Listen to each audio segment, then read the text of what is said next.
এশার নামাজের পরে ছোট্ট একটি দোয়া কয়েকবার নিয়মিত পাঠ করবেন।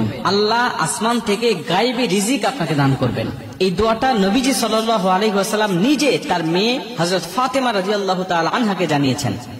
নবীজি সাল্লাল্লাহু আলাইহি ওয়াসাল্লামের দরবারে একবার কিছু বকরি আসলো হাদিয়া, অনেক বকরি আসলো হাদিয়া। এই হাদিয়াটা দেখে গেলেন হযরত আলী রাদিয়াল্লাহু তাআলা আনহু। এদিকে আলী রাদিয়াল্লাহু তাআলা আনহু ঘরে কয়েকদিন পর্যন্ত কোনো খাবার নেই।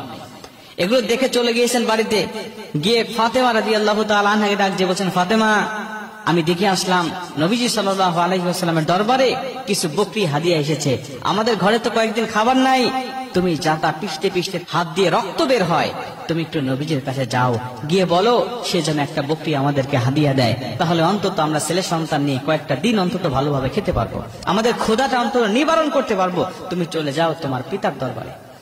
ফাতেমা রাদিয়াল্লাহু তাআলা দেখলেন কথা তো ঠিকই, বাবার দরবারে এত হাদিয়া, চাই না একটু একটা বকরি নিয়ে আসি, আমাদের ছেলে সন্তানকে নিয়ে আমাদের পেটের ক্ষুধাটা আমরা নিবারণ করতে পারবো।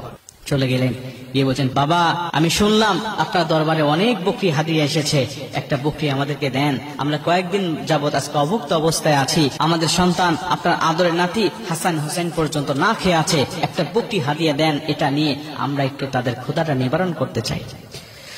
মুসলমান ভাইরা আমার, নবীজি সাল্লাল্লাহু আলাইহি ওয়াসাল্লাম ডাক দিয়া বলেন, ফাতেমা, তোমাকে আমি এমন একটি দোয়া শিক্ষা দিতে চাই, এমন একটা আমল বলে দিতে চাই, যে আমলটা যদি তুমি নিয়মিত করতে পারো ফাতেমা, আমি নবীজি বললাম আসমান থেকে আমার আল্লাহ তোমাকে এত রিজিক দান করবে, এত গায়েবী সম্পদ দান করবে, তুমি খেয়ে শেষ করতে পারবে না। গায়েবী রিজিক আল্লাহ তোমাকে দান করবে। ফাতেমা, তুমি বলো তুমি কি নিতে চাও, বলো, বকরি নিয়ে যাবে নাকি এই দোয়াটা তুমি শিক্ষা নিবে, এই অমূল্য দোয়াটা তুমি শিক্ষা নিবে নাকি বকরি হাদিয়া নিবে, বলো। ফাতেমা ডাক দিয়া বললেন, বাবা, যদিও কয়েকদিন ধরে আমাদের বাসায় কোনো খাবার নাই, বাবা, একটা বকরি যদি আপনি হাদিয়া দেন, এটা খাইলে 2-1 দিনের মধ্যেই শেষ হয়ে যাবে, কিন্তু আপনি যদি অমূল্য সম্পদ আল্লাহ পাকের পক্ষ থেকে পাওয়ার মতো কোনো আমল বলে দেন, ওটাই তো হবে আমাদের জন্য শ্রেষ্ঠ একটা মাধ্যম, কারণ এই দোয়া, এই আমলটা, এই রিজিকটা কখনোই শেষ হবে না। এই আমলটা করে করে আল্লাহর দরবার থেকে আমি রিজিক নিব, আর আল্লাহ পাক আমার সংসারটাকে সুখময় শান্তিময় করে দিবে।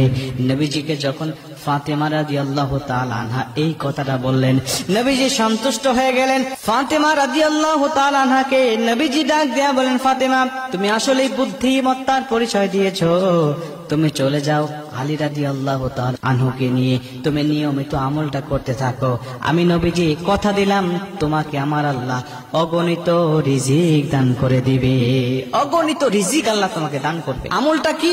আমলটা হলো, আল্লাহুম্মা ইয়া আউয়ালাল আউয়ালিন, ইয়া আখিরাল আখিরিন, ইয়া দাল কুওয়াতাল মাতিন, ইয়া রাহিমাল মাসাকিন, ইয়া আরহামার রাহিমিন।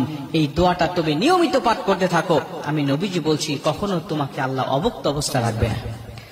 ফাতেমা রাদিয়াল্লাহু তাআলা আনহা দোয়াটা নিয়ে সন্তুষ্ট মনে নবীজি সাল্লাল্লাহু আলাইহি ওয়াসাল্লামের হুজরা ত্যাগ করলেন, নিজের হুজরার দিকে রওনা হয়ে গেলেন।